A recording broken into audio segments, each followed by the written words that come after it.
to fill out any survey. And I think a significant not all they're not all immigrant populations. Some of them will be able to do that. You're going to have some of them that can't. You're going to have some people in underserved communities that weren't able to like complete that survey. So I want to know, I'm hoping, I'm not going to say I want, I'm not going to ask you this because you probably don't know, but I really hope that they found a different way to reach out to some people that might not have, been able to complete the survey because it was sent online or something like that, right? So, so they can, because their needs may be very, very different. I mean, I had a mother that worked 2 jobs when I was growing up. Luckily we were a little bit older by the time she was doing that because she was a business owner before, and then she came here and had to work.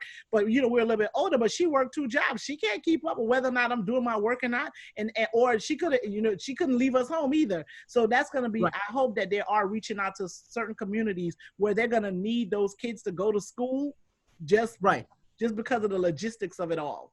If they're Well, just to clarify, Sandra, the survey was really to get data on the overall preference of of the parents.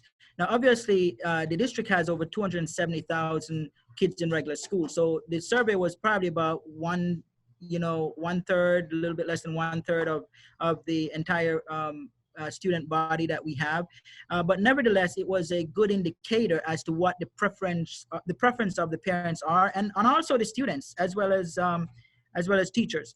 So, but the survey result will not be used to say, well, because your parent didn't fill out the survey, then you're gonna have to just take what we give you. No, that's not how it works.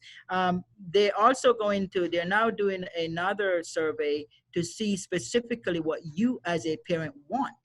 So if your child is Jordan, what do you want Jordan to do? Do you want Jordan to come to school on full-time? Do you want Jordan to be a hybrid student, or do you want Jordan to be an at-home e-learning or virtual Broward School student? So you now have those choices coming your way again to determine what you want specifically for your child.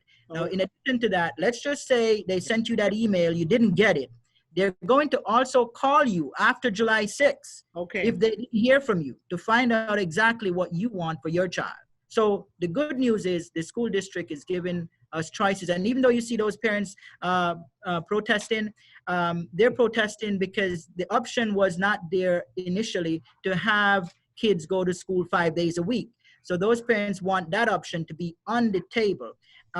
And so I believe the district is now going to provide that option, but not all parents need to choose that option. Those are parents who. But I think there's one of the schools, I don't know if it's Cypress High School. There's a high school that has like 5,000 students in it, and they're like, there's no way in the world they're going to be able to do that, even if it's 50% or something like that, right? Right.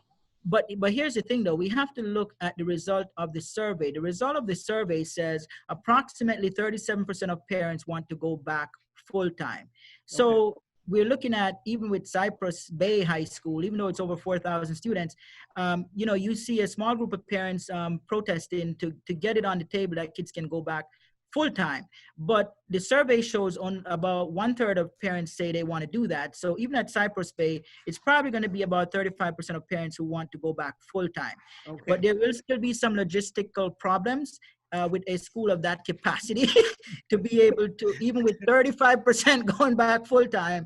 And then you have the other hybrid approach, which means some kids will be there as well 2 days a week. It's going to be a bit problematic. We have to work through those issues.